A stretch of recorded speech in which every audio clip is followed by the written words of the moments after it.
So everyone, my name is Lokesh. स्वागत है आपका माय स्कूल पे। और आज क्लास अपन कंटिन्यू करेंगे एनएसआर को, क्योंकि एनएसआर में मैंने बताया था आप लोगों की भैया एनएसआर अपन दो टाइप से पढ़ेंगे। एक पढ़ा था अपने डायरेक्ट एनएसआर, एक पढ़ा था अपने इनडायरेक्ट एनएसआर। ठीक है, तो इनडायरेक्ट एनएसआर में मैंने आपको दो चीजें बताई थी। दो चीजें कौन कौन सी बताई थी? एक तो बताया था मैंने अराइल हैलाइड में, एक बताया था मैंने एसिड डेरिवेटिव में। ठीक है, दोनों मैंने करवा दिया था आप लोगों को। दोनों करवाने के बाद में अब आज स्टार्ट करेंगे अपन कौन सा? Direct NSR. अब डायरेक्ट एनएसआर में मैंने आपको दो चीजें बताई थी कि भैया इसमें दो रिएक्शन होने वाली। कौन कौन सी? SN1 देन SN2 होने वाली है। ठीक है, और SN1 और SN2 मैंने थोड़ा सा इनमें आपको एक डिफरेंस बताया था कि भैया आप जो डायरेक्ट में करेंगे ना, तो डायरेक्ट जो एनएसआर होती है वो फास्टेस्ट होती है। ठीक है, फास्ट होने के साथ साथ ही SN1 SN2 को पहचानने का सबसे बढ़िया तरीका है कि आपको अगर उससे उधर साइड मिल जाए आपको इनडायरेक्ट वाली, तो उससे बढ़िया आप पहचान सकते हैं कि भैया SN1 SN2 में हमेशा आपको सिंगल बॉन्ड कैरेक्टर मिलेंगे।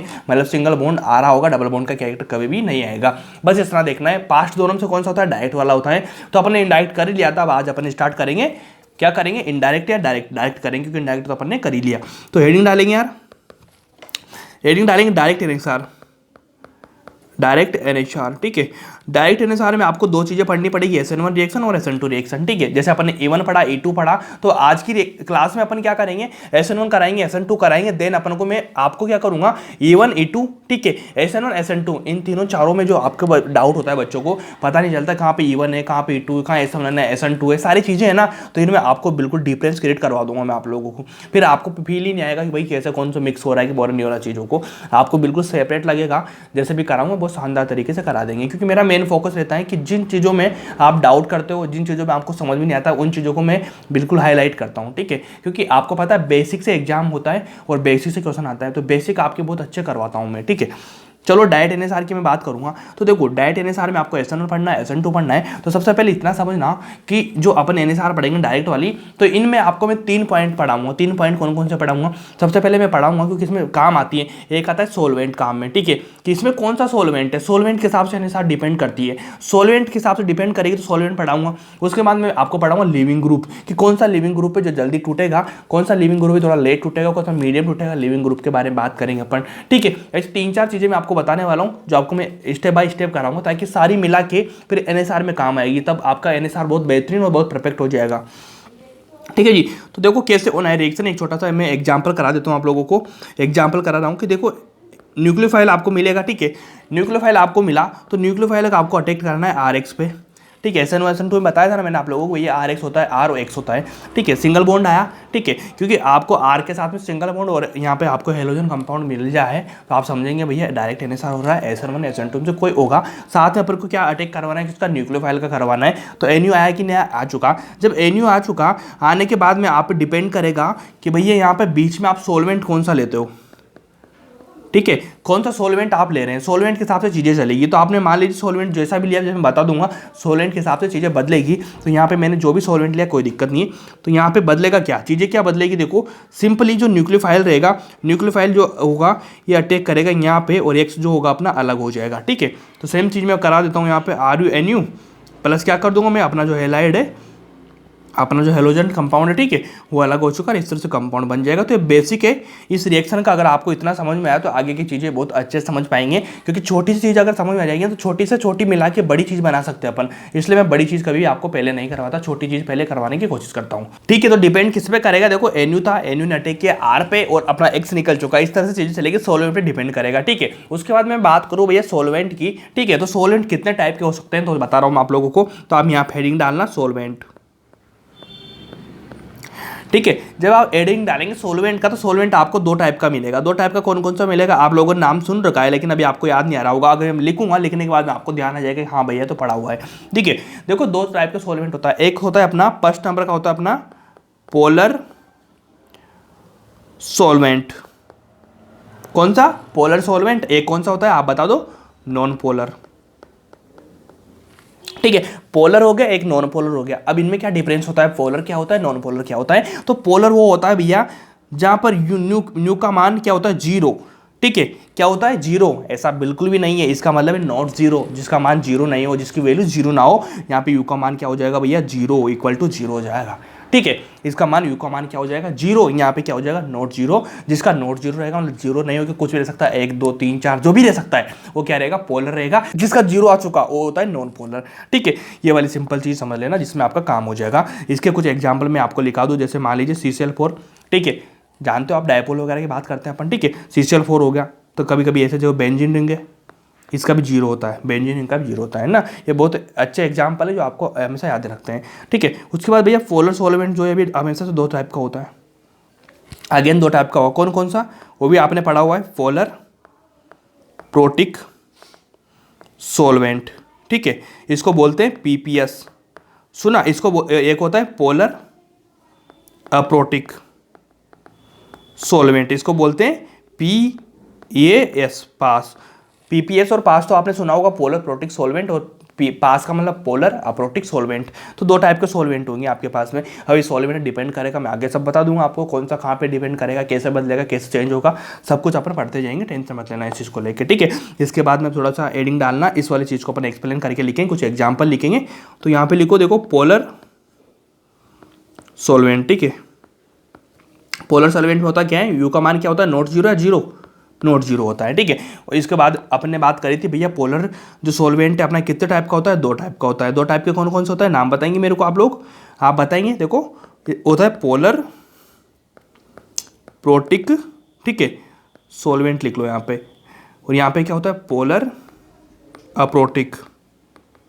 ठीक है, polar aprotic, polar protic 2 type के होते हैं। ठीक है, अब 2 टाइप के रहेंगे, 2 टाइप में भैया आपको पता होगा, सिंपली पता होगा आप लोगों को, टेंशन मत लेना इस चीज़ को लेके कि क्या चीज़ आपको हमेशा ध्यान रखनी चाहिए। अब देखो इसमें क्या हो जाएगा, देखो पोलर प्रोटिक आपको मिला, एक मिला आपको पोलर अप्रोटिक आपको मिला। मिलने के बाद में आप मुझे इतना बताओ सिंपली कि अगर मान लीजिए इसके कुछ एग्जाम्पल मैं लिखा दूँ ताकि आप उनको ध्यान रखेंगे। ध्यान क्या रखना है आपको कुछ एग्जाम्पल में लिखाऊंगा, उनको ध्यान रखना है कि कौन सा पोलर है कौन सा नॉन पोलर है, ताकि जब वो अपने एग्जाम्पल आएंगे, ठीक है, जब अपन रिएक्शन करेंगे उसमें आएंगे तो आप पता लगा लेंगे कैसा होता है। मैं बोलूँगा यहाँ पे PPS हो रहा है तो इस तरह से ये चीज़ें बदलेगी, तो आपको ध्यान रखना पड़ेगा PPS कैसे हुआ है, क्योंकि वो एग्जाम्पल आ रहे होंगे जो मेरे को याद है वो आपको भी याद करना पड़ेगा। ठीक है, एक हो जाएगा भैया समझना जो पोलर प्रोटिक सॉल्वेंट होते हैं वहाँ पे हमेशा समझना जो H आ रहा है उसके साथ में O आ रहा है। ठीक है, तो इससे दिक्कत नहीं है, लेकिन याद रखना कि ऑक्सीजन के साथ में आपको हमेशा हाइड्रोजन मिलेगा। यहाँ पे सिंगल बॉन्ड के साथ में क्या मिलेगा, ऑक्सीजन के साथ में आपको हाइड्रोजन मिलेगा सिंगल बॉन्ड के साथ में, जिसको बोलते हैं पोलर प्रोटिक सॉल्वेंट। याद रखने की ट्रिक है। ठीक है, सपोज करो मैं अगली ले लेता हूँ ROH, मिला कि नहीं मिला। अगला लेता हूँ मैं PHOH, मिला कि नहीं मिला बताना मेरे को। अगले लेता हूँ मैं CH3COOH, बोलो मेरे को क्या मिला कि नहीं मिला। यहाँ पे OH मिला, यहाँ भी OH मिला, यहाँ भी OH मिला। तो आपको ध्यान क्या रखना है कि ऑक्सीजन के साथ में सिंगल बॉन्ड के साथ में, ऑक्सीजन के साथ सिंगल बॉन्ड के साथ में H आ जाए। क्या, ऑक्सीजन के साथ में सिंगल बॉन्ड के साथ में H आ जाए। क्या बोला मैंने, क्या बोलेंगे इसको बोलेंगे पोलर प्रोटिक सॉल्वेंट। ठीक है ना, कौन कौन से होता है पोलर प्रोटिक सॉल्वेंट, जहां ऑक्सीजन के साथ सिंगल बॉन्ड आ रहा हो हाइड्रोजन के साथ में। ठीक है, इस तरह से ये चीज़ें लिख लेंगे तो इसमें काम हो जाएगा। साथ में एक और चीज़ मैं आपको बता दूं कि जो पोलर प्रोटिक सॉल्वेंट होता है ना, ये हमेशा क्या करते हैं, जो कार्बोकेटाइन को, ठीक है, कार्बोकेटाइन को और कार्बोएनाइन को, ठीक है, दोनों को घोल देते हैं। सॉल्वेंट क्या काम करता है, घोलने का काम करता है, मिक्स करने का काम करता है। तो यहाँ पे हिंदी में लिख लो, ठीक है ना, ये C+ और C- दोनों को क्या करेगा, घोलता है। ठीक है, C+ और C- दोनों को झेलता है, मतलब कार्बोकेटाइन और कार्बोनाइन दोनों को घोलता है। ठीक है जी, अब इसके बाद में अपन बात करेंगे इसकी, एक होता है भैया DMSO, dimethyl sulphonic oxide solvent. ठीक है ना, ये वाला होता है। तो DMSO होता है। DMSO कैसे लिखते हैं, देखो ये लिखते हैं डाइमेथाइल हो गया ना, CH3 डाइमेथाइल हो गया, डाइमेथाइल। ठीक है, यहाँ पे सल्फेट आ गया, ऑक्साइड हो गया। ठीक है, ये वाली वो चीज़ हो चुकी, ये मैंने लिख दिया। क्या इसमें कोई दिक्कत है क्या, कुछ भी नहीं है। अगला कुछ एग्जाम्पल लिखा दूँ, यहाँ पे CH3 जुड़ेंगे, यहाँ पे नाइट्रोजन जुड़ चुका, नाइट्रोजन के साथ में क्या आएगा, यहाँ पे C+H आ जाएगा। ठीक है, अगला एग्जाम्पल लिखा दूँ मैं, एसिटिक एसिड आ जाएगा, CH3 COOCH3। ठीक है, उसके बाद में एथेन लिख दूँ, ROR। कुछ एग्जाम्पल मैंने आपको ही लिखा है, साथ में छोटी सी लाइन और लिख लेना यहाँ पे कि भाई यहाँ पे कार्बोकेटाइन कार्बोनाइन घोल रहा था और ये क्या करता है, सिर्फ कार्बोकेटाइन को घोलता है। ठीक है, क्या होता है, कार्बोकेटायन घोलता है, कार्बोकेटायन की तरफ इसका अट्रैक्शन हमेशा रहता है। ये चीज़ लिख सकते हैं आप, लोग गोना मत लिखो, अट्रैक्शन लिख दो, कुछ भी लिख दो आप, तो सिंपल लिख लो कार्बोकेटायन पे मदद करता है। बाकी जो चीज़ आपको मैंने बताई वो तो बहुत यूनिवर्सल है और आपको याद में रखनी चाहिए, ठीक है। इसमें आपके दोनों चीज़ें क्लियर हो जाएगी। बोलो पोलर प्रोटिक हुआ कि नहीं हुआ? Polar aprotic, protic, polar aprotic सब कुछ हो चुका, ठीक है। पोलर प्रोटिक का ध्यान रखना, ऑक्सीजन के साथ में H आ जाएगा, सिंगल बॉन्ड के साथ में, डबल बॉन्ड नहीं, सिंगल बॉन्ड के साथ में जो आपका पोलर प्रोटिक हो जाएगा। उसके बाद बात आती है कि भैया कार्बोकेटायन पे अट्रैक्ट होता है कार्बन आयन पे, आप बोलेंगे दोनों पे होता है। और पोलर अप्रोटिक मतलब पास वाला किस पे होता है? केवल किस पे होता है? कार्बोकेटायन पे, एनायन पे नहीं, कार्बोकेटायन पे, ठीक है। इतना कर लेना जिसमें आपकी दोनों चीज़ें क्लियर हो जाएगी भाई। कोई दिक्कत है कि इसमें? कोई दिक्कत नहीं। अब इसके बाद में अपन क्या पढ़ेंगे? Leaving group. अभी देखो NSR चालू नहीं हुई अपनी रिएक्शन, ठीक है। NSR का जो बेसिक होता है ना, उसकी जो स्टेप होती है ना, स्टेप में क्लियर करवा रहा हूँ आपकी, स्टेप बाय स्टेप चीज़ें कर रहा हूँ, ताकि NSR बहुत इंपॉर्टेंट रिएक्शन है, SN1 SN2 बहुत इंपॉर्टेंट रिएक्शन है। अगर आप इन चीज़ों को सीख लेंगे ना, तो कि मैं डायरेक्ट पढ़ाता आप लोगों को, देखो सबको याद आती है ना, बेसिक चीज़ें कोई नहीं पढ़ाता। लिविंग ग्रुप आपको पता होगी, लिविंग ग्रुप क्या छोड़ने वाला, लेकिन मैं पढ़ाऊँगा आपको ताकि आपका NSR बहुत परफेक्ट हो जाए, क्योंकि वहाँ से क्वेश्चन आते हैं। लिखो, अगर हेडिंग डालेंगे लिविंग ग्रुप, लिविंग ग्रुप, ठीक है। लिविंग ग्रुप को क्या बोलते हैं शॉर्ट में? LG, लोकेश गुजर, ठीक है।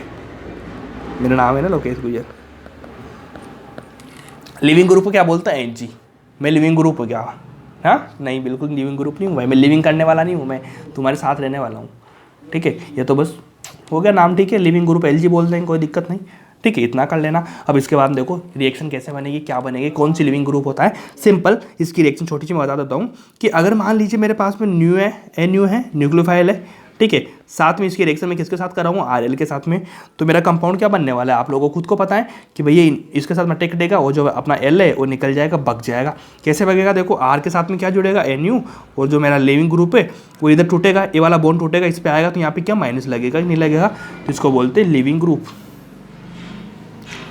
ठीक है ना। ये हो गया मेरा लिविंग ग्रुप। इस तरह से रिएक्शन हो जाएगी। क्या कोई दिक्कत है? इसमें कोई दिक्कत नहीं। क्लियर कर पाए आप? कर पाए, बिल्कुल कर पाए, है ना। अब देखो अगर मान लीजिए मैं बात करूँ आपसे कि यहाँ पे जो एनायन बनेगा, ठीक है ना, ये किसकी स्टेबिलिटी किस पे डिपेंड करती है? मतलब लिविंग ग्रुप है, ठीक है, तो यहाँ पे एनायन बन रहा है, तो इसकी स्टेबिलिटी होगी वो किस पे डिपेंड कर रही होगी? तो इसके लिए एक छोटी सी लाइन लिख लो, stability of anion. Stability of anion किस पे डिपेंड करती है? लिविंग ग्रुप पे, लिविंग ग्रुप पे, ठीक है ना। लिविंग ग्रुप की टेंडेंसी लिख लो, बस इतना कर लो, जिसमें आपका काम हो जाएगा। बहुत सिंपल है, वो बहुत आसान भी है, इसमें कोई टेंशन लेने वाली आपको बात बिल्कुल भी नहीं है भाई। क्लियर हो जाएगा, कोई परेशानी वाली बात बिल्कुल भी नहीं है, ठीक है। इतना करो जिसमें आपकी लाइंस क्लियर हो जाएगी। तो स्टेबिलिटी ऑफ एनायन की बात करूंगा तो किस पर डिपेंड करेगा? लिविंग ग्रुप की टेंडेंसी। मतलब लिविंग ग्रुप रहेगा, उसकी टेंडेंसी मतलब कितना फास्ट लिविंग करता है, कितना स्लो लिविंग करता है, इस चीज़ को देखना पड़ेगा। सब कुछ मैं समझा दूंगा, बस आप लिखते जाइए, समझते जाइए, बाद में चीज़ें होती है, क्योंकि अभी जो पढ़ा रहा हूँ बाद में जाकर लिंक होगी चीज़ें, इंटरलॉक होने के बाद में चीज़ें समझ में आती है, पूरा फ्लो बनता है, पूरा चार्ट बनता है, फिर आपको समझ में आती है चीज़ें, ठीक है। बस इतना करेंगे काम होएगा आपका। उसके बाद देखो समझना इस चीज़ को कि दो चीज़ बता रहा हूँ मैं आपको, लिविंग ग्रुप की बात कर रहा हूँ, दो चीज़ें बताऊंगा मैं आपको, दो चीज़ें, ठीक है। दो चीज़ें ऐसे बता रहा हूँ, दो लिविंग ग्रुप ऐसे बता रहा हूँ जो बहुत इंपॉर्टेंट होते हैं, आपको याद करने वाली चीज़ें। बेसिक पढ़ा रहा हूँ, थ्योरी पढ़ा रहा हूँ, यहाँ से आपको याद रखनी पड़ेगी।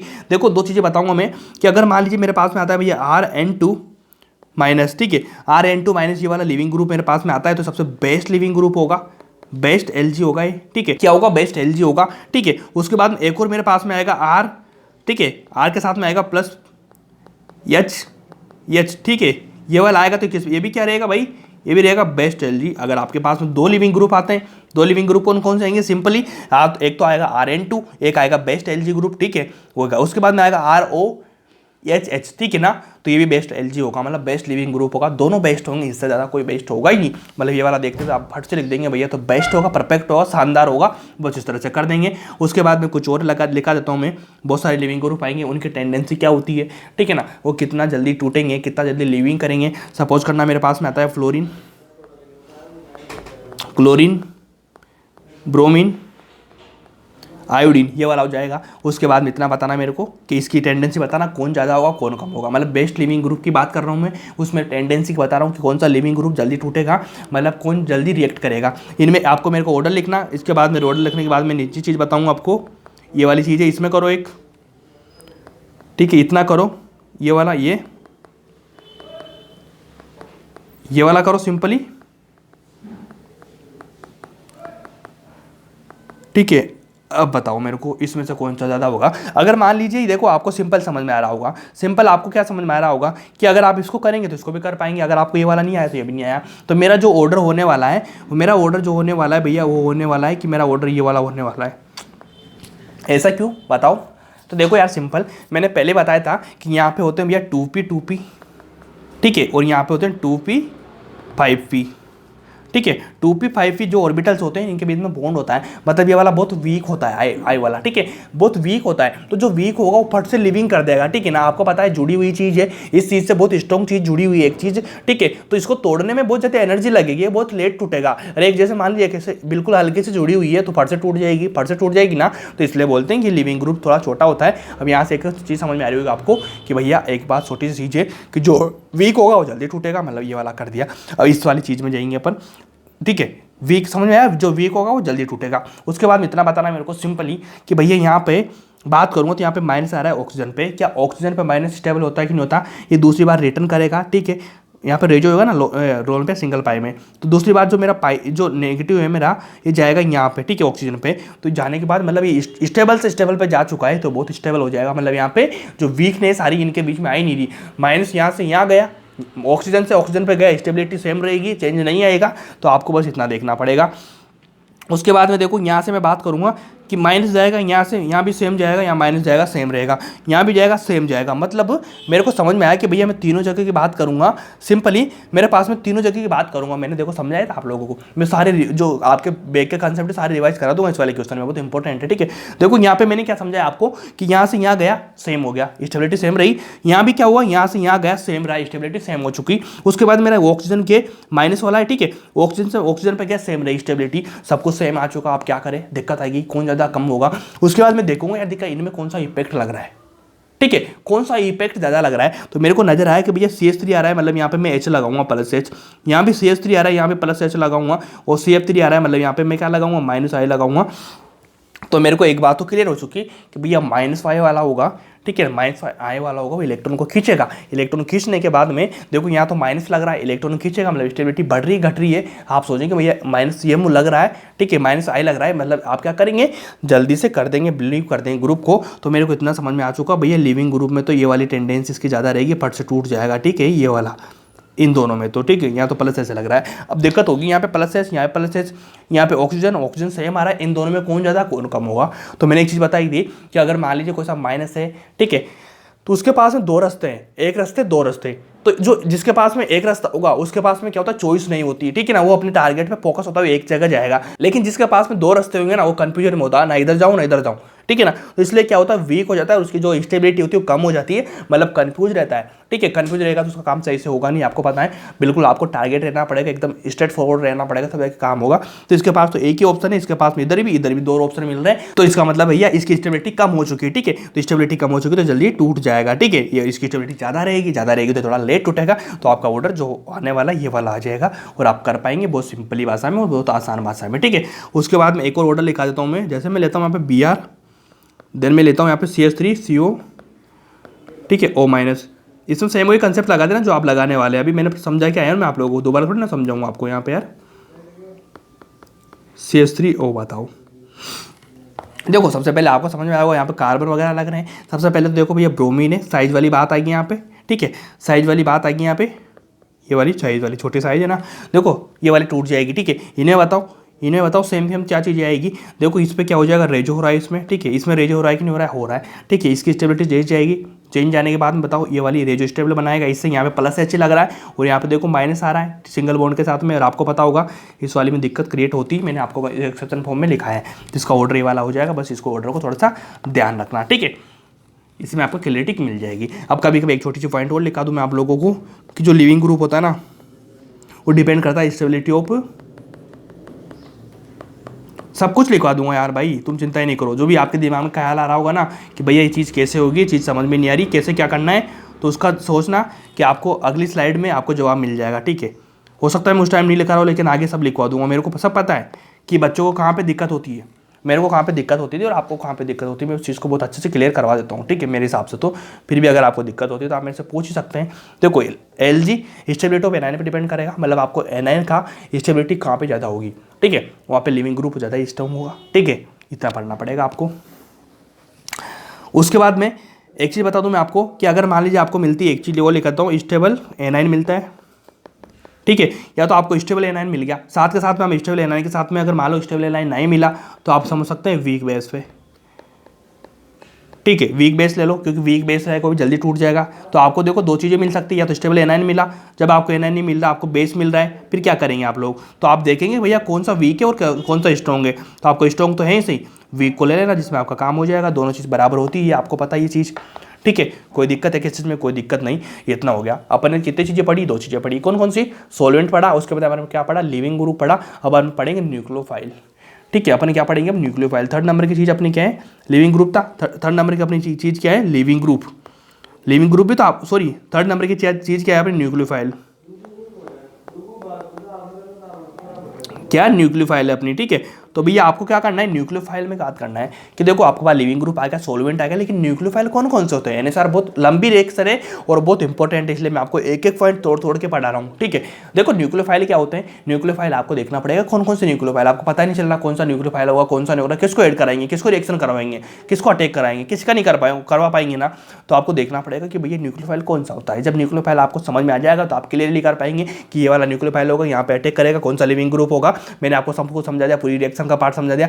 सोलवेंट कौन सा आएगा तो आप क्या करेंगे, लिविंग ग्रुप कौन सा है जो छूट के भागेगा, न्यूक्लियोफाइल पढ़ा दूंगा कि न्यूक्लियोफाइल कौन सा होगा जो अटैक करेगा। पूरी रिएक्शन को तोड़ के पढ़ा दिया भाई, इसके बाद को क्या बचा है जिंदगी में, कुछ नहीं बचा ना, बिल्कुल आपको समझ में आएगा, मेरी गारंटी है चीज़ को लेकर। न्यूक्लियोफाइल की बात कर रहा हूँ, तो न्यूक्लियोफाइल में मैंने आपको एक चीज़ बताई थी पहले, क्या बताई थी, सपोज करना, सपोज क्या करेंगे आप, सपोज कुछ नहीं करना आपको, थ्योरेटिकल है बिल्कुल प्रैक्टिकल है। न्यूक्लियोफाइल होता है एक, तो एक होता है आपका बेस, ठीक है। अब मेरे को इतना बताओ दोनों में कि न्यूक्लियोफाइल और बेस में क्या अंतर होता है। आपको बताया था मैंने, चिल्ला कि मैं नहीं बताऊंगा यहाँ पे, ठीक है ना, नहीं बताऊंगा। बताओ क्या होता है न्यूक्लियोफाइल और बेस में अंतर, बोलो कमेंट करके बताओ मेरे को।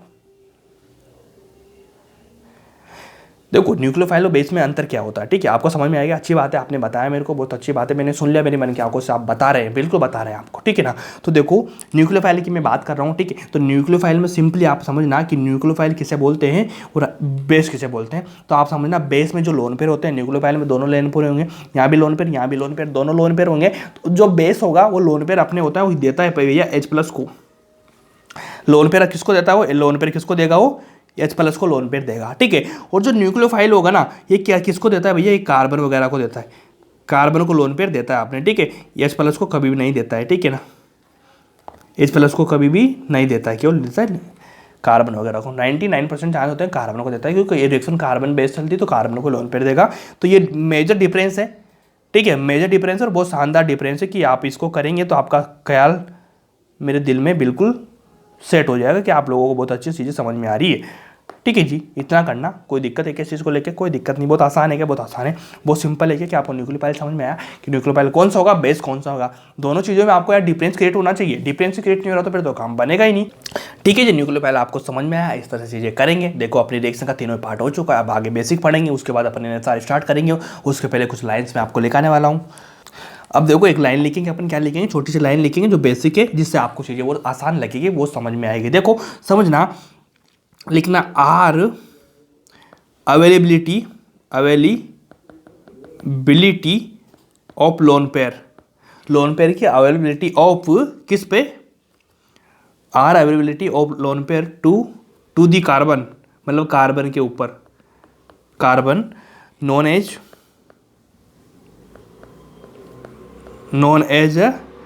Nucleophilicity,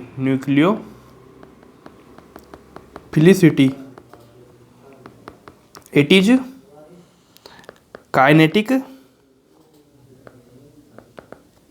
control, it will kinetic control होती है, ठीक है। इट विल डिपेंड ऑन किस पे, स्पीड पे, it will depend on speed, ठीक है जी। किस पे डिपेंड करेगी, स्पीड पे डिपेंड करेगी कि भैया कौन सी किसकी स्पीड ज़्यादा है, कौन पास्ट करेगा। इसलिए मैंने बताया था आपको SN1 SN2 पास्ट टेस्ट होती है, मतलब डायरेक्ट NSR पास्ट टेस्ट होती है, इनडायरेक्ट NSR से पास्ट टेस्ट कौन सी होती है, NSR होती है, ठीक है। कौन सी, डायरेक्ट NSR होती है, इसलिए चीज़ लाइन में लाइन लिखाई। उसके बाद छोटा लाइन और लिखेंगे, लिखो conjugated base is strong nucleophile file as it's conjugated acid. ठीक है, conjugated base is strong nucleophile as it is conjugated acid. ठीक है, क्या बोला मैंने इस लाइन से, आपको क्या समझ में आया कि भैया जो कॉन्जुगेटेड जो बेस होता है, ठीक है, जहाँ से अपना हाइड्रोजन को निकालने के बाद जो कॉन्जुगेट बना, एक कॉन्जुगेटेड भी भैया जो न्यूक्लियोफाइल की काम करता है, कैसे करता है, जैसे एसिड करता है ना, सेम ऐसे करता है। तो लाइन इतनी सी बोलती है, आपको इतना समझना पड़ेगा। उसके बाद मैं आपको मैं थोड़ा डिफरेंशिएट करवा देता हूँ। डिफरेंशिएट किस में कराऊंगा, आपको मैं कराऊंगा CbCa। इसका मतलब समझे क्या आप लोग, कॉन्जुगेटेड बेस कॉन्जुगेटेड एसिड। आप लिख सकते हैं, अगर आप आगे भूल जाएं तो आप लिख सकते हैं, ताकि आपको क्लियर रहे, चीज़ें समझ में आती रहे आपको। ठीक है जी, ये वाली कर लेना, कॉन्जुगेटेड बेस कॉन्जुगेटेड एसिड। ठीक है, इसमें बताना मेरे को, देखो मैं लेता हूँ यहाँ पे OH माइनस। ठीक है, कभी कभी मैं लेता हूँ R पे और RO माइनस। ये क्या है, कॉन्जुगेटेड बेस है। ठीक है, कौन कौन से बेस है जो मैं लिखवा रहा हूँ आपको, OH हो गया, RO हो गया, देन हो गया RS। ठीक है जी, उसके बाद में हो गया भैया PHO माइनस। ठीक है, उसके बाद में हो गया भैया RC डबल बॉन्ड O। ठीक है, यहाँ पे माइनस लग जाएगा। उसके बाद में आपको मैं बताता हूँ कॉन्जुगेटेड एसिड की बात करूँ तो यहाँ पे मिलेंगे भैया H2O, ROH, RSS मिल जाएगा, कभी आपको मिल जाएगा PHOH मिल जाएगा। ठीक है, यहाँ पे PHO था, यहाँ PHOH हो जाएगा। ठीक है, यहाँ पे हो जाएगा भैया RC डबल बॉन्ड O, यहाँ पे OH एसिड के फॉर्म में मिल गया। सेम ऐसे तो यहाँ से H हटा, कॉन्जुगेट बेस बना, यहाँ पे एसिड हुआ, तो ये चीज़ें चली। क्या इतने ईजी है क्या, ये बिल्कुल ईजी है क्या, इसको कर पाएंगे क्या, बिल्कुल कर पाएंगे। क्या ये बहुत सिंपल है क्या, बहुत सिंपल है ना भाई, टेंशन मत लो इस चीज़ को लेके, सब चीज़ें हो जाएगी यार। आसान है, आसान लैंग्वेज में बता रहा हूँ मैं आप लोगों को, बस इतना करना जिसमें काम का आपका काम बनेगा। उसके बाद में एक छोटी सी और लाइन लिख लेना, क्या लिखेंगे कि भैया न्यूक्लियोफिलिसिटी जो होती है वो किस पे डिपेंड करती है। अब देखो आपको पता होगा कि न्यूक्लियोफिलिसिटी की बात आएगी, मतलब न्यूक्लियोफिलिसिटी मतलब लोन पेयर होंगे, लोन पेयर को डोनेट करने की बात आ रही होगी। अगर लोन पेयर को डोनेट करने की बात हो रही होगी तो आप इतना बताना मेरे को, क्या एसिड डोनेट करता है फिर बेस डोनेट करता है, एसिड डोनेट करता है बेस डोनेट करता है, आपको पता है बेस डोनेट करता है। ठीक है, तो मैं इतना लिख सकता हूँ यहाँ पे कि जो अपनी न्यूक्लियोफिलिसिटी रहेगी, न्यूक्लियोफिलिसिटी जो रहेगी वो डिपेंड करेगी भैया बेसिसिटी पे। मतलब जो जितना बेसिक होगा, जितना लोन पेयर देने की क्षमता होगी, लोन पेयर देने की पावर रखता है, उसकी न्यूक्लियोफिलिसिटी जागी कि नहीं होगी, बोलो होगी ना यार, आसान है। ठीक है, अगर आसान है तो सिंपल बताओ मेरे को, क्या आप इस पे कोष्टक लगा सकते हैं क्या ठीक है ना, इसको कोष्टक ही बोलते हैं और क्या बोलते हैं भाई, डिब्बा बना दो, और तो क्या डिब्बा बोलते हैं और क्या बोलेंगे। चलो ठीक है, कोई दिक्कत नहीं यार, मेरी पता नहीं क्या गर्दन दर्द करती है मेरी, क्या तो सर्वाइकल की प्रॉब्लम है, यहाँ पे पीछे होती है ना सर्वाइकल, C3 C4 के बीच में थोड़ा सा होता है ना गैप बना हुआ है, तो ऐसे प्रॉब्लम है, बहुत लंबी पुरानी प्रॉब्लम है। तो जैसे बैठता हूँ ना चेयर वगैरह तो दिक्कत होती है बहुत तेज, तो इसलिए कभी कभी मैं बहुत लंबी क्लास लेता हूँ तो प्रॉब्लम हो जाती है। तो थोड़ा सा चलती रहती है यार, जीवन है तो चलती रहती है, प्रॉब्लम तो है ना, आपके साथ भी चलती है, टेंशन मत लिया करो, सब सही हो जाती है। ऐसा लगता है ना कि जैसे मान लीजिए आज मेरे साथ में प्रॉब्लम हो रही है, ठीक है, तो ये प्रॉब्लम आज तक ही रहती है, ऐसा नहीं कि जीवन भर चलेगी, आज तक रहेगी, कल तक रहेगी, धीरे धीरे मतलब जितना टाइम निकलेगा ना चीज़ें कम हो जाएगी। तो कभी कोई प्रॉब्लम आए ना तो हमेशा ध्यान रखना कि भैया प्रॉब्लम अभी है, कल तक ठीक हो जाएगी, उस दिन को निकाल लो आराम से, उसके बाद चीज़ें बन जाती है, चीज़ें सुधर जाती है, ठीक है, आसान हो जाती है। इतना मेरे को एक्सपीरियंस है चीज़ों का, तो टेंशन मत लेना चीज़ें, क्योंकि जीवन में सारे दुख झेल चुका हूँ भाई मैं, ऐसी बात थोड़ी है, छोटा हूँ लेकिन हाँ दुख पूरे झेल चुका हूँ। लिखो CH3O-, ठीक है, छोटी मोटी बातें बीच में कर लेना चाहिए कभी कभी।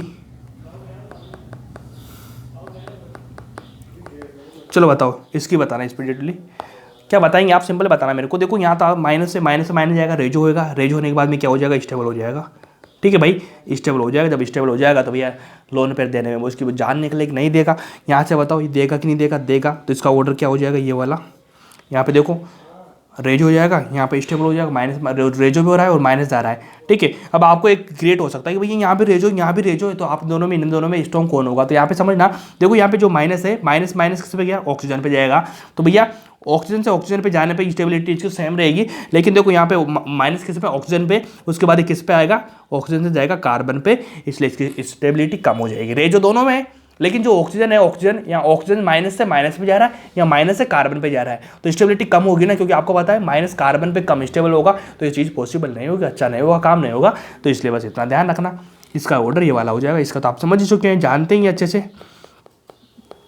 CH3O लेंगे, CH3NH लेंगे, CH3 CH2 लेंगे, इसका मेरे को बता दो। अब इसका क्या ऑर्डर होने वाला है बोलो, न्यूक्लियोफिलिसिटी का ऑर्डर बताना मेरे को क्या होने वाला है। आप सिंपल इतना बताएंगे कि भैया यहाँ पे ऑक्सीजन आ रहा है, यहाँ पे नाइट्रोजन आ रहा है, यहाँ पे कार्बन कार्बन आ रहा है, CNO आ रहा है, ठीक है। अब बताओ छोटी साइज या बड़ी साइज किसका ज़्यादा रहेगा, बताने इसका ऑर्डर क्या होगा। तो आपको सिंपल से पता होगा कि भैया जो लोन पेयर देने की है न्यूक्लियोफिलिसिटी की, ये वाला ऑर्डर मेरा आने वाला है। कौन ज़्यादा देगा, तो ऑक्सीजन है, स्ट्रॉन्ग होगा, ठीक है। यहाँ पे माइनस है तो माइनस थोड़ा कम होगा। आपको पता है यहाँ से कैसे निकलेगा, देखो CH3 सेम है, CH3 सेम है, CH3 सेम है, ठीक है। उसके बाद में जो मेरा माइनस है ये ऑक्सीजन पे आ रहा है, तो ऑक्सीजन पे माइनस स्ट्रॉन्ग होगा, बिल्कुल होगा, क्योंकि इसकी इलेक्ट्रोनेगेटिविटी ज़्यादा है तो यहाँ पे माइनस ज़्यादा स्ट्रॉन्ग होता है। उसके बाद ऑक्सीजन से, ठीक है, ऑक्सीजन से कम किसका रहेगा, नाइट्रोजन पे कम स्ट्रॉन्ग रहेगा, स्टेबल रहेगा। उसके बाद कार्बन पे कम रहता है, तो इसकी माइनस की स्टेबिलिटी के साथ चल रहा है। मैंने बताया था आप लोगों को कि भैया वो एनाइन की इस पर डिपेंड करता है, लिविंग ग्रुप, स्टेबिलिटी, एनाइन, सारी चीज़ें ना, मतलब एनाइन की फॉर्म पे अपन बात कर रहे हैं। तो इतना कर लेना, इसमें आपका काम होगा कि इजीली कर पाएंगे आप लोग। इसमें क्या आ जाएगा, CBA इसका आंसर आ जाएगा। और इसकी मैं बात करूँ इसमें क्या आ जाएगा, ABC हो जाएगा। बहुत आसान है, बहुत ईजी है। चलो इतना करो जिसमें आपका काम इजीली हो जाएगा, टेंशन फ्री रहना चीज़ों को लेके। उसके बाद में कुछ क्वेश्चन और कर लो। क्या क्वेश्चन करा रहा हूँ मैं आपको, बहुत सिंपल क्वेश्चन करा रहा हूँ मैं आपको, ठीक है। बहुत सिंपल क्वेश्चन है, लेकिन याद रखना एग्जाम के पॉइंट से बहुत इंपॉर्टेंट है। जो मैं क्वेश्चन कराता हूँ ना, जो क्वेश्चन कहीं ना कहीं JEE में आए हुए हैं, कभी नेट में आए हुए हैं, कभी कभी आने वाले हैं, NCERT क्वेश्चन है, सब कुछ फ्री करवा देता हूँ आपको मैं, ठीक है। सब कुछ आसान है, बस आप करते जाइए। बताओ मेरे को, लो बताना क्या हो जाएगा। देखो सिंपल समझना, यहाँ पे मैंने A लिया, ठीक है। देखो इसको A लिया मैंने, इसको लिया मैंने, B लिया मैंने, ठीक है, B लिया मैंने। आप सोच रहे हैं भैया यहाँ पे A, यहाँ पे B क्यों नहीं लेगा, थोड़ा नीचे क्यों लेगा, क्योंकि अभी मैं जादू करूँगा ना। बताओ क्या इन दोनों में कोई डिफरेंस क्रिएट आ रहा है कि आपको बिल्कुल भी नज़दीक सेम है। तो अगर मान लीजिए यहाँ पे लगा देता हूँ NO2, अब बताना मेरे को NO2 का क्या लगेगा, प्लस M लगेगा। नो भाई, प्लस M नहीं लगेगा, -M लगेगा, ठीक है। इसका -M लगेगा, अब बताना -M लग रहा है, ठीक है। -M इसको क्या स्ट्रॉन्ग करेगा, स्ट्रॉन्ग करने के बाद में क्या चीज़ें खराब होगी, चीज़ें खराब होने के बाद में बताओ जो बेसिसिटी होगी, बेसिसिटी किसकी ज़्यादा होगी दोनों में से, इसकी या इसकी। तो जिसकी बेसिसिटी ज़्यादा उसकी न्यूक्लियोफिलिसिटी ज़्यादा। तो मेरा ऑर्डर क्या आने वाला, A की ज़्यादा B से, ये वाला मेरा ऑर्डर आ जाएगा। बताना सिंपल, बहुत आसान है क्या, बहुत सिंपल है क्या भाई, सिंपल है। चलो अगला क्वेश्चन ले लो। सिंपल क्वेश्चन है, लो इतना करा मैंने, इतना करा मैंने, इतना करा, इतना करने के बाद में ये लिख दिया मैंने। अब बताओ भैया दोनों सेम लिख दे, अब बताओ भैया दोनों सेम लिख दे, फिर से आप ग्रुप लगाएंगे। मैंने कहा मैं ग्रुप लगा देता हूँ, मैंने ग्रुप लगाया OCH3। अब बताना क्या हो जाएगा, इसका क्या लगेगा, +M लगेगा। अब +M लगेगा तो इतना बताओ मेरा क्या ऑर्डर आएगा, इधर का आप बोलेंगे बेसिसिटी बढ़ेगा, +M लग रहा है बेसिसिटी बढ़ाएगा, मतलब इसका ऑर्डर B की ज़्यादा हो जाएगा। A से NU का ऑर्डर है भैया, NU माइनस का ऑर्डर है, B का ज़्यादा होगा किससे, A से। क्या इस तरह से कर पाएंगे चीज़ों को, बहुत आसान सिंपल लैंग्वेज में करा पा रहा हूँ, आप लोगों को करा पा रहा हूँ, है ना। अब इतना आप कर पाएंगे तो थोड़ा सा वो लाइन लिखा दो, एक छोटा सा एडिंग लिखा दो, मतलब एडिंग क्या, मतलब वो न्यूक्लियोफिलिसिटी किस पे डिपेंड करेगी, इलेक्ट्रॉन डोनेटिंग ग्रुप पे, ठीक है। यार आपको पता होगा एक चीज़ तो कि भैया न्यूक्लियोफिलिसिटी ये लोन पेयर देने की बात हो रही, तो भैया इलेक्ट्रॉन डोनेट करेगा वो तो जहाँ ज़्यादा बढ़ेगी ना। तो ये वाला ऑर्डर लिख लेना सिंपल, ये वाला लिख लो यार, कर पाओगे, बेसिक है। अगर मान लेना मैं यहाँ पे लिख देता हूँ 1/, इलेक्ट्रॉन विद्रोइंग ग्रुप, ठीक है, 1/, इलेक्ट्रॉन विद्रोइंग ग्रुप, ऐसा हो जाएगा। ईजी है, ईजी सिंपल है, हो जाएगा। चलो अगला क्वेश्चन लो। अगला क्वेश्चन ये कह लेते हैं, क्वेश्चन कराऊंगा। अभी मैं आपको बेसिक पढ़ा रहा हूँ चीज़ों का, ठीक है। बेसिक करते करते आपके सारी चीज़ें से निपटा दूंगा मैं, ठीक है। कैसे सुलटेगी आपकी चीज़ें, CH3 C double bond O CH2 O-, ठीक है भाई, O-, CH3 C O-।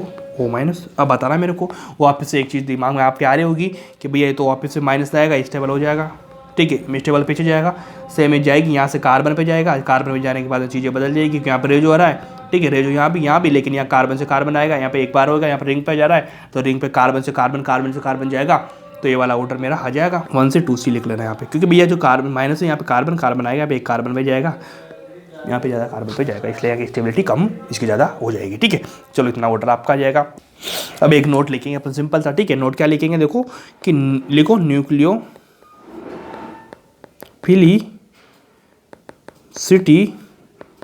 Is kinetically process, it will, पहले लिखवा दी मैंने आपको ये लाइन, तो फिर दोबारा से लिखा हूँ, it will be depend on speed. ठीक है, किस पे डिपेंड करेगी? स्पीड पे डिपेंड करेगी। ठीक है, उसके बाद लिखो इफ बल्कि ग्रुप अटैच्ड, ये इंपॉर्टेंट है यार बल्कि ग्रुप वाला, क्योंकि बल्कि ग्रुप से चेंज हो जाता है मामला। ठीक है ना, लिख लेना, if bulky group attached with nucleophile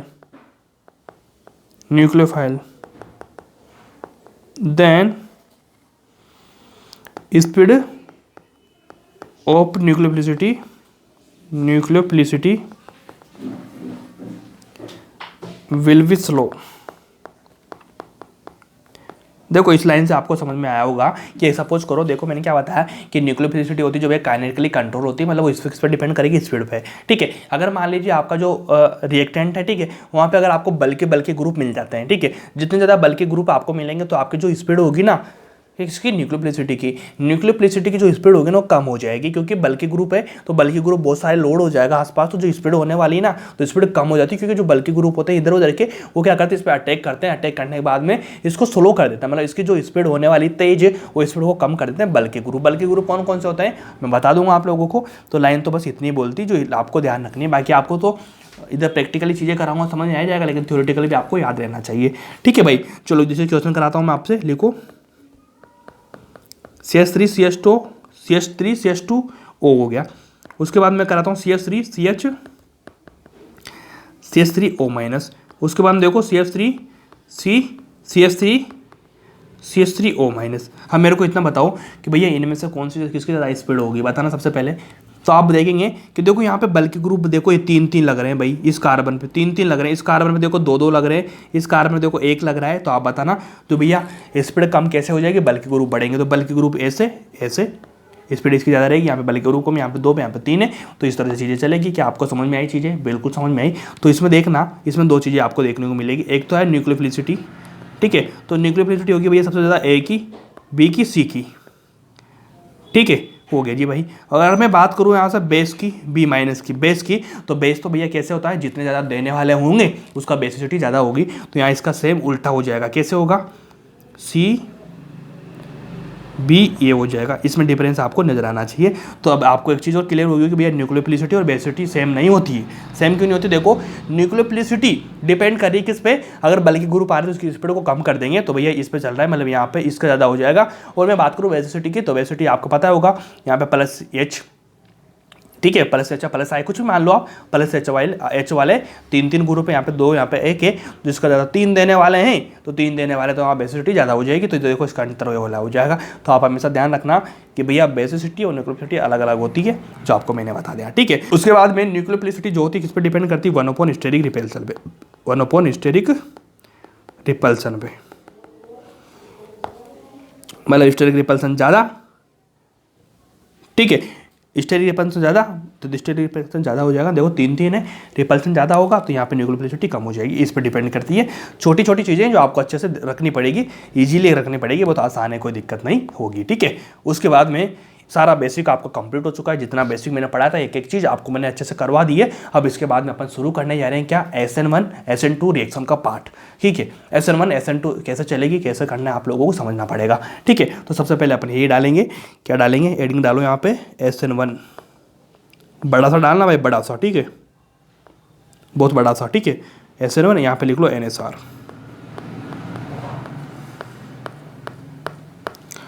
ठीक है जी, ये वाला लिखना। अब इतना बताना भैया SN1 रिएक्शन कैसे होगी, कैसे नहीं होगी, सिंपल समझना। सपोज करो मेरे पास में 2 चीज़ें मिलती है मेरे को, CH3 CD3 CT3, ठीक है, यहाँ पे मैं कराता हूँ Cl। ठीक है, इसके साथ में अगर मैं बताऊँ यहाँ पे मैं एडिशन कराता हूँ H2 के साथ में, तो जो मेरा कंपाउंड बनने जा रहा है ना वो क्या बनेगा? CH3 सेम रहेगा, CD3 सेम रहेगा, CT3 सेम रहेगा, और यहाँ से मेरा क्या निकलेगा आपको पता ही है, Cl निकलेगा। Cl निकलने के बाद मेरा यहाँ पे क्या जुड़ जाएगा? OH जुड़ जाएगा। ठीक है, और जो मेरा Cl है वो लास्ट में चला जाएगा।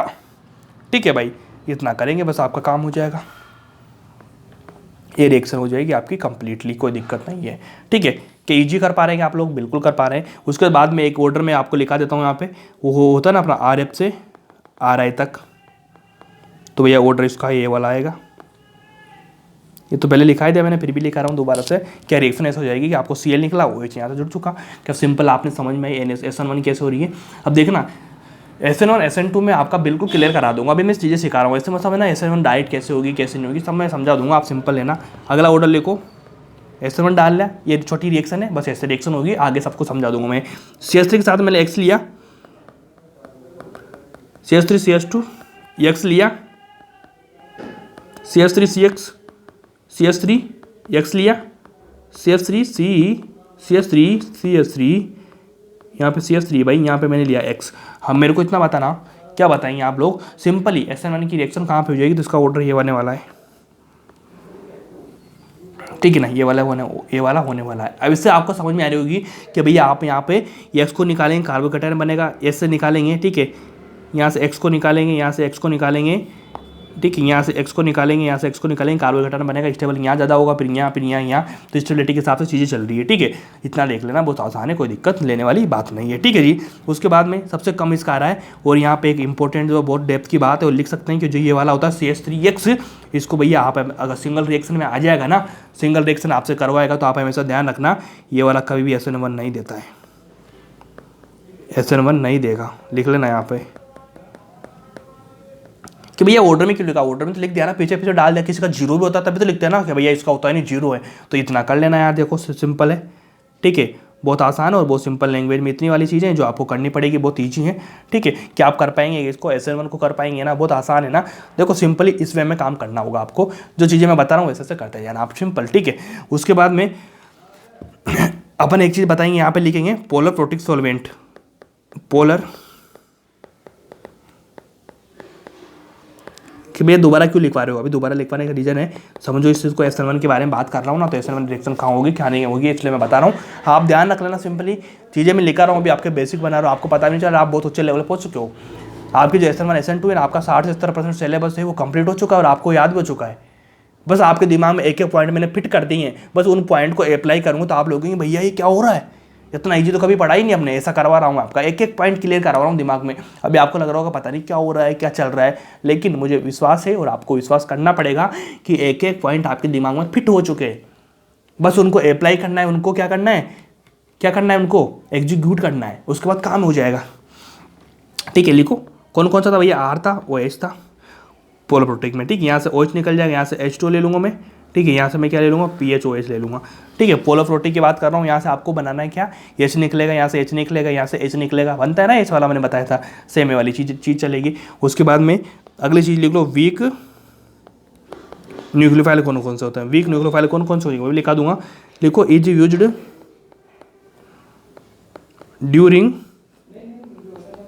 SN1 reaction, H2O PHOH ROH। ठीक है, जो SN1 रिएक्शन में यूज़ किए जाएंगे वो क्या हो जाएंगे, वीक न्यूक्लियोफाइल हो जाएंगे। ठीक है, वीक न्यूक्लियोफाइल हो जाएंगे, बस इतना लिख लेना। सब कुछ आपको थ्योरेटिकल लिखवा दिया मैंने, आपको पढ़ेंगे उसके बाद आपका काम शानदार हो जाएगा। ठीक है, उसके बाद अपन लिखेंगे रेट ऑफ रिएक्शन, डिपेंड लिख लेना, डिपेंड ऑन। ठीक है, SN1 की बात कर रहा हूँ कि रेट ऑफ जो रिएक्शन है SN1 की वो किस पे डिपेंड करेगी, तो भैया डिपेंड करेगी 4 चीज़ों पे। 4 चीज़ें कौन कौन सी होगी लिखना, नेचर ऑफ सोलवेंट। अब पता है मैक्सिमम बच्चों को पता होता है कि नेचर ऑफ सोलवेंट केवल सोलवेंट पे डिपेंड करता है, ऐसा बिल्कुल भी नहीं है, 4 चीज़ों पर डिपेंड करेगा, बताता हूँ।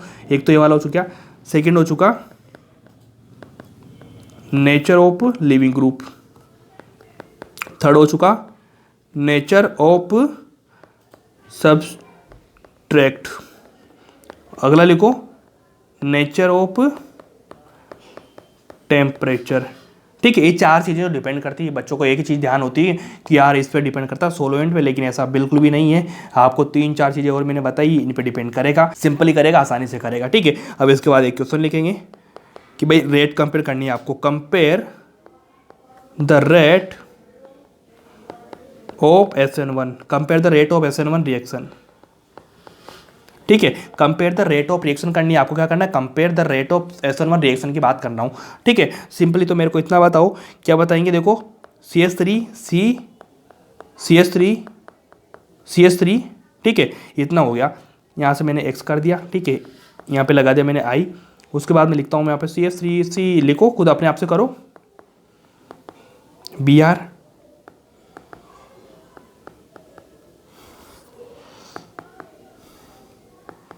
Cl। अब बताओ मेरे को किसके रेट ज़्यादा होगी किसके कम होगी। सिंपली आपको समझ आ रहा है, यहाँ से I तोड़ेंगे, यहाँ से Br तोड़ेंगे, यहाँ से Cl तोड़ेंगे, तो बताओ किसको तोड़ना आसान होगा, Cl को, Br को या I को। आप बोलेंगे I को, तो ये वाली रिएक्शन हो जाए,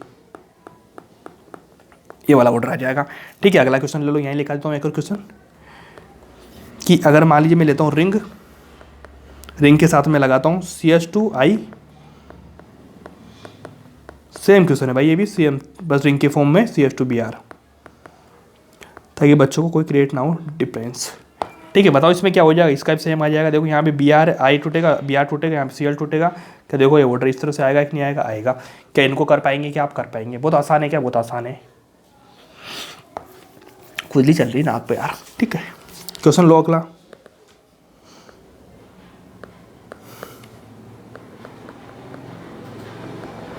ये वाला क्वेश्चन,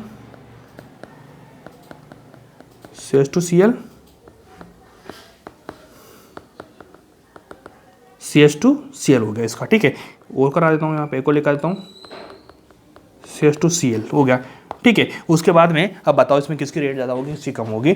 तो अब आपको लग रहा होगा भैया CH2Cl सेम यार, दिमाग खराब हो गया, चारों चीज़ें सेम मिल रही है भैया, इसमें तो बराबर रेट है, कुछ रेट का काम ही नहीं कर रहा। चलो अभी चेंज करता हूँ, ये लो मेरे हाथ में सब कुछ, तो ये लो हो गया रेट चेंज। बताना आप किसका हो जाता है किसका कम हो जाएगा। सिंपली आपको समझ आया, OCS तेरा +M लगेगा, इसका क्या लगेगा -M लगेगा, इसका क्या लगेगा +H लगेगा। बताओ इनमें से कौन सा फेवर में रहेगा अपने, कौन सा नहीं रहेगा। सिंपली आप बताना भाई, +M आ रहा है, ठीक है, यहाँ पे लिख लेना +M आ रहा है, तो A सबसे ज़्यादा रहेगा, ठीक है। उसके बाद A के बाद में क्या B आएगा ना, उसके बाद में आएगा C के बाद में क्या आएगा D, ठीक है। उसके बाद में क्या आएगा B, क्योंकि -M वाला है, पीछे पीछे चला जाएगा, स्ट्रॉन्ग बनाएगा। अपन को क्या करना है, इलेक्ट्रॉन देने वाला चाहिए, देने वाला तो कौन सा रहेगा, ये वाला ऑर्डर इसका आ जाएगा। क्या किसमें कोई दिक्कत है क्या, कोई दिक्कत नहीं।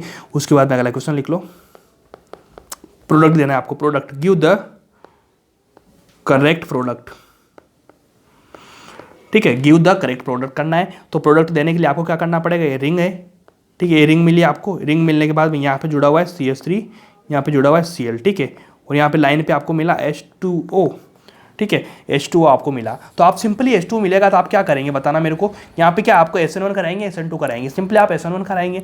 SN1 कैसे कराएंगे बताना सिंपली, कि यार मेरे बात सुनो, यहाँ से ये टूटेगा, टूटने के बाद यहाँ से क्या जाएगा, OH जाएगा, जाएगा कि नहीं जाएगा, जाएगा। सिंपल चीज़ है, सिंपल चीज़ है। तो इतना बताना मेरे को, जो मेरा कंपाउंड बनने वाला है, कंपाउंड ये वाला बनेगा कि नहीं बनेगा बताना। CH3 यहाँ पे क्या जुड़ जाएगा, OH, ठीक है जी। ये वाला क्वेश्चन आपको समझ में आया, बस जोड़ना है आप लोगों को, जोड़ चुके तो बस क्लियर है। उसके बाद क्या दिक्कत है, अगला क्वेश्चन ले लो, CH3 CH CH3 CH और CH3 हो गया। इसके यहाँ पे मैंने Cl जोड़ा, यहाँ पे मैंने क्या जोड़ूंगा मैं, H2O। मेरा कंपाउंड क्या बनने वाला है, यहाँ से Cl टूटेगा, टूटने के बाद CH3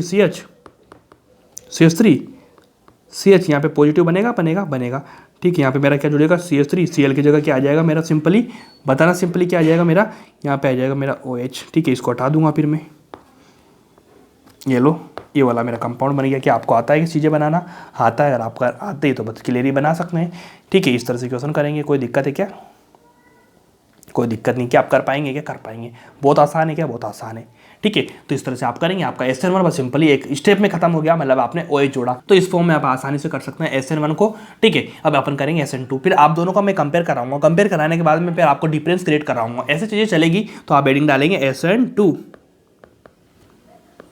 ऐसे मत डालना इसको, ऐसे मत नहीं लिखते SN2 को, वो मैंने क्या जल्दीबाजी में लिख दिया मैंने, SN2, ठीक है, SN2 लिख लेना।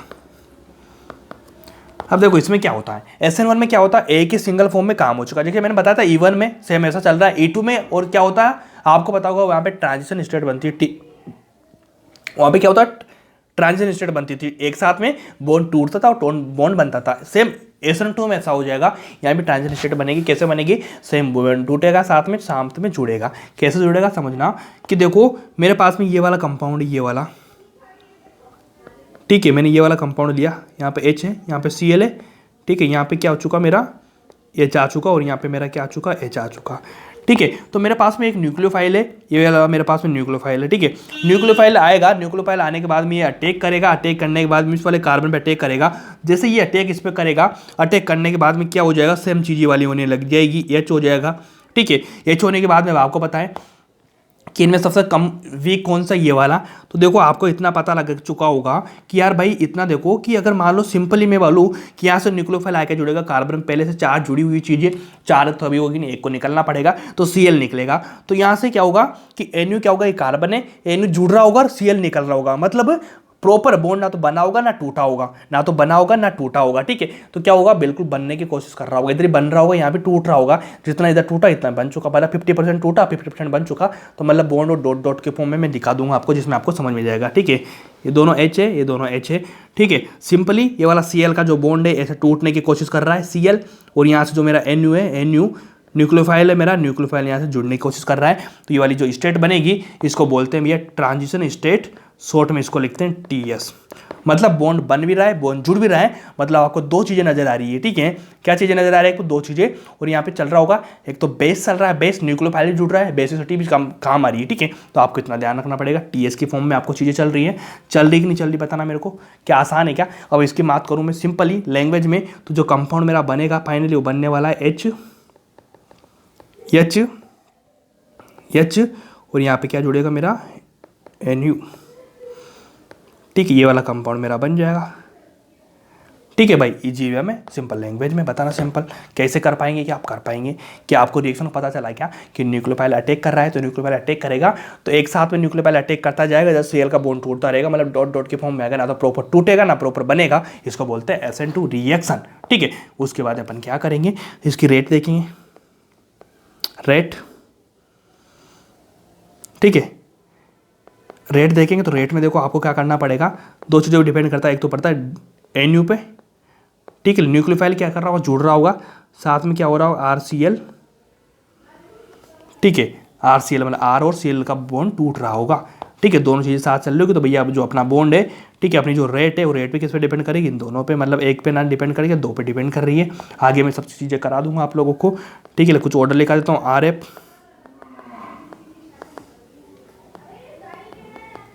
यहाँ पे BR है, ठीक है, ये वाला ये वाला ये वाला, हाँ जी, ये वाला हो जाएगा लो, इस तरह से कर दो, जिसमें क्लियर कट बात आपको नजर आ जाएगी कि आप कर पाएंगे क्या, सिंपल चीज़ है क्या। उसके बाद में कुछ और ऑर्डर लिखा दूँ मैं, क्या order लिखाऊँ, CS3 CS3S CS3 CS2X CS3 CS3X हो जाएगा। यहाँ पे मैं क्या लिखाऊंगा, CS3 CS3 यहाँ पे CS3 है भाई, X है। बताना मेरे को सिंपली क्या करेंगे, इसका ऑर्डर क्या आएगा, ये वाला हो जाएगा, ठीक है। अब आपको पता है ये वाली जो रिएक्शन है SN1 नहीं देता है, ठीक है, इसको लिख लेना, SN1 नहीं देगा ये, ठीक है, बस ऑर्डर में लिखना पड़ता है, ठीक है। ये वाले ऑर्डर्स आ जाएंगे, कुछ लिखा रहा हूँ मैं तो सिंपल लैंग्वेज है यार, क्या दिक्कत है। उसके बाद एक लाइन लिख लो, SN2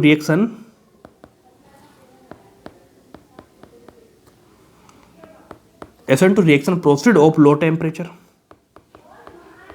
ठीक है। यहाँ पे आपको टेम्परेचर हाई नहीं लगाना होता है, क्या लगाना होता है, सिंपल और लो टेम्परेचर लगाना होता है, लो टेम्परेचर पे रिएक्शन हो जाएगी, ठीक है जी। उसके बाद में एक लिखाता हूँ simple CS3 C double bond के साथ में O मिलेगा आपको, यहाँ पे कार्बन ही है, ठीक है। CS2 लिया मैंने, यहाँ पे लिया मैंने BR, ठीक है भाई। इतना कर लिया आप लोगों ने, तो इसको बताना जो ये वाला ग्रुप है इसको याद रखना बहुत अच्छे से, ठीक है। ये बहुत काम आएगा अपने, काम कैसे आएगा इसका बताता हूँ कि ये वाला ग्रुप आपको अगर कहाँ भी मिलता है तो याद रख लेना, this group will give SN2 reaction in excellent amount, मतलब ये वाला ग्रुप कहीं भी आएगा तो SN2 भैया बहुत बेहतरीन होगा, बहुत शानदार तरीके से होगा। इस वाले ग्रुप को याद रख लेना बस आप, ठीक है। ये काम आएगा आपके। देन उसके बाद मैं एक और ले लेता हूँ, मैं क्या लेता हूँ, कभी ये वाला ग्रुप मिल जाए आपको, ये वाला ग्रुप आपको मिल जाए, ये वाला, ठीक है। तो आप क्या करेंगे, इसमें क्या लिखना है आपको, लिखो गिव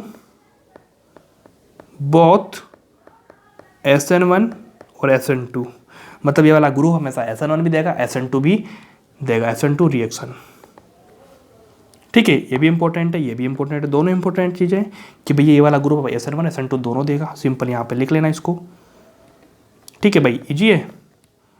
SN1 भी देगा, SN2 भी देगा, इसको इस तरह से लिख लेना, ठीक है। उसके बाद में एक छोटा हेडिंग डालेंगे कि भैया रेट ऑफ रिएक्शन, मतलब SN2 है रेट ऑफ रिएक्शन, मतलब SN2 की बात करूँगा, ठीक है। इस किस पे डिपेंड करेगा, जैसे अपन ने लिखा था वहाँ पे 4 point, solvent, leaving group, temperature लिखा था ना अपन ने चीज़ें, ऐसी चीज़ें यहाँ पे लिखेंगे। क्या लिखेंगे यहाँ पे, 4 चीज़ें मैं लिखूंगा, 4-5 चीज़ें लिखा दूंगा। चलो लिखो, किस पे डिपेंड कर देगा, nature of.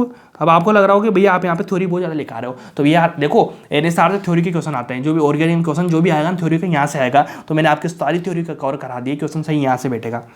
Nature of nucleophile पे डिपेंड करेगा, ठीक है, और डिपेंड करेगा नेचर ऑफ सबस्ट्रेट पे, सबस्ट्रेट, सोलवेंट पे डिपेंड करेगा, ठीक है, सोलवेंट है।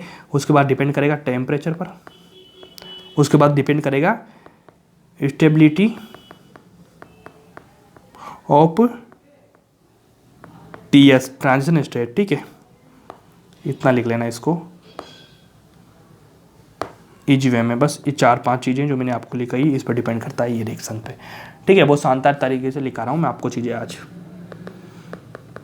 कंपेयर, क्योंकि बहुत दिन बाद मेरी तबीयत सही हुई ना, तो अभी थोड़ी एनर्जी अच्छी है मेरे पास में। Compare the rate of SN2 reaction, ठीक है। Compare the rate of reaction की बात कर रहा हूँ, लिखो CH3I CH3Br CH3Cl, leaving group है सारे, बताना मेरे को अब क्या हो जाएगा। देखो रेट का बात कर रहे हैं, रेट पे क्या हो जाएगा, सिंपली देखो आए सबसे पहले टूटेगा, ये वाला पर बाद में टूटेगा। सिंपल चीज़ें यार, बार बार वही तो चीज़ करा रहा हूँ मैं, एक चीज़ बार बार कितनी बार कर रहा हूँ बताओ।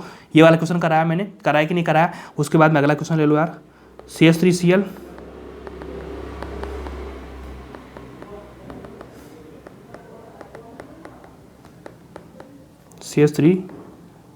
CH2Cl, अब बताना मेरे को क्या हो जाएगा। इसका आंसर ये वाला हो जाएगा, बल्कि ग्रुप है, ये वाला हो जाएगा। हेलो, क्लियर बात है, सिंपल बात है, कोई दिक्कत आपको लेने की टेंशन नहीं लेना है, ठीक है। अब इसके बाद में मैं आपको एक ग्राफ लिखाने वाला हूँ, एक ग्राफ, ठीक है। ये वाला ग्राफ है, यहाँ पे लिखना, यहाँ पे क्या लिखेंगे आप, यहाँ पे लिखेंगे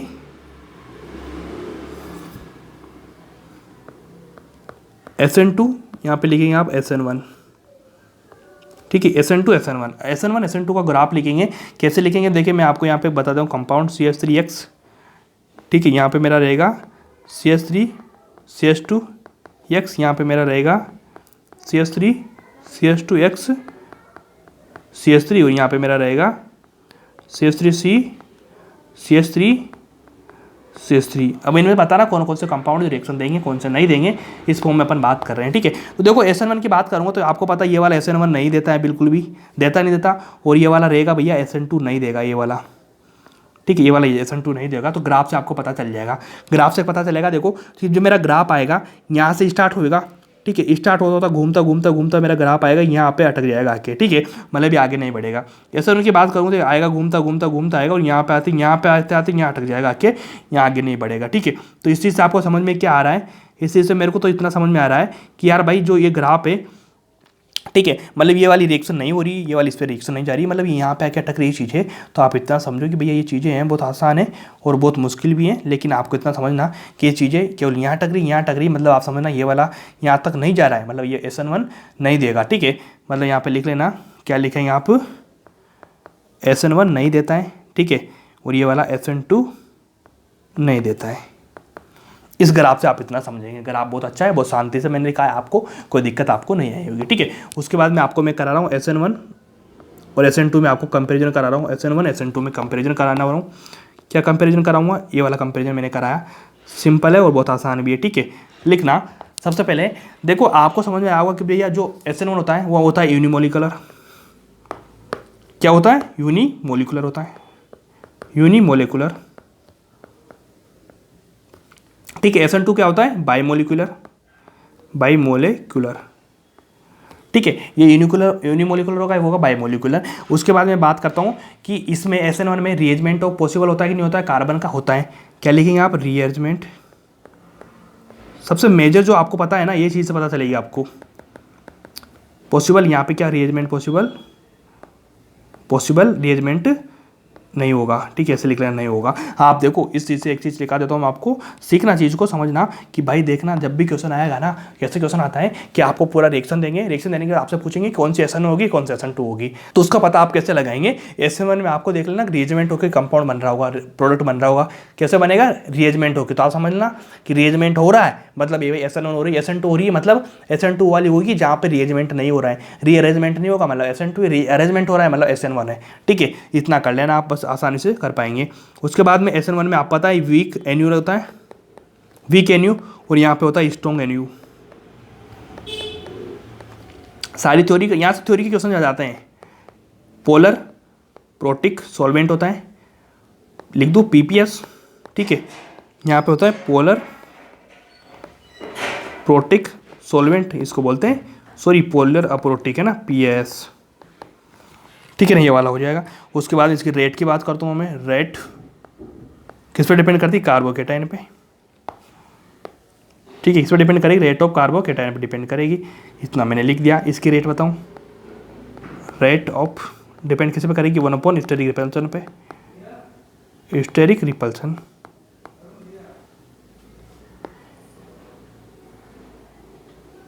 ठीक है जी, ये वाले पॉइंट्स हैं जिनको ध्यान रखना, ये आपको कंपैरिजन करवाएंगे, बहुत आसानी से क्लियरिफाई करवाएंगे चीज़ों को, कि आपको कोई दिक्कत नहीं आएगी मेरे ख्याल से, तो आप अच्छे से कर पे भी पाएंगे। ठीक है जी, इसमें कोई प्रॉब्लम है क्या, कोई प्रॉब्लम नहीं। अब क्वेश्चन करके दिखाता हूँ मैं आपको, एक छोटा सा क्वेश्चन कराऊंगा जिसमें आपको सब कुछ चीज़ें समझ में जाएगी। मैं लेता हूँ यहाँ पर CH3Br। ठीक है, अब इसकी रिएक्शन कराऊंगा बहुत सारे मल्टीपल के टाइप से।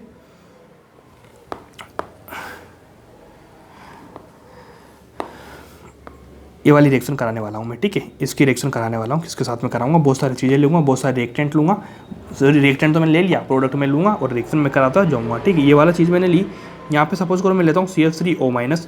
ठीक है, CH3O- लूँगा तो यहाँ से Br टूटेगा, CH3 के साथ में जुड़ेगा, जुड़ने के बाद में कंपाउंड क्या बनेगा मेरा, CH3 सेम रहेगा, ये जुड़ जाएगा मेरे पास में O CH3, इस तरह से मेरा कंपाउंड बन जाएगा। सपोज करो मैं यहाँ पे लेता हूँ, देखो यहाँ पे सिंपल प्रोसेस बनेगा, यहाँ बनेगा मेरा SN2। ठीक है, यहाँ पे मैं लेता हूँ K+CN, ये लिया मैंने, तो मेरा कंपाउंड क्या बनेगा, CH3C, यहाँ बनेगा मेरा N। ठीक है भाई, देखो यहाँ पे वापस सेम चीज़ बनेगी, इसको भी क्या बोलते हैं, SN2। यहाँ पे मैं लेता हूँ CH3MgBr, तो मेरा रिएक्शन क्या बनेगा, CH3 बनेगा, क्योंकि भैया ये वाला टूटेगा, यहाँ से टूटेगा, CH3 के साथ CH3 जुड़ेगा। ठीक है, उसके बाद मैं लेता हूँ यहाँ पे N3-, तो यहाँ से टूटेगा, ये बनेगा, क्या बनेगा मेरा, CH3O-N3।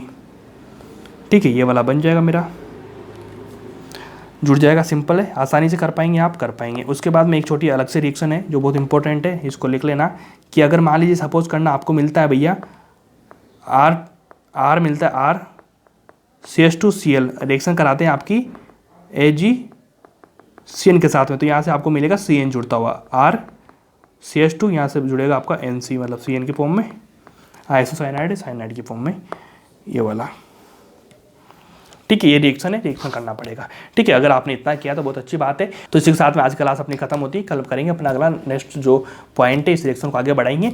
जल्दी आपकी ऑर्गेनिक केमिस्ट्री खत्म होने वाली 2-3 क्लास में। ठीक है, 0 से 2 खत्म हो जाएगा, उसके बाद अपन बायोमोलिक्यूल पढ़ेंगे, पॉलीमर पढ़ेंगे, उसके बाद आपकी क्लास ऑर्गेनिक खत्म हो जाएगी, फिजिकल स्टार्ट हो जाएगी। ठीक है, कोई दिक्कत नहीं, बने रहो मेरे साथ में, बनता रहेगा काम, आराम से करेंगे। ठीक है, थैंक यू, मिलते हैं नेक्स्ट क्लास में, थैंक यू सो मच।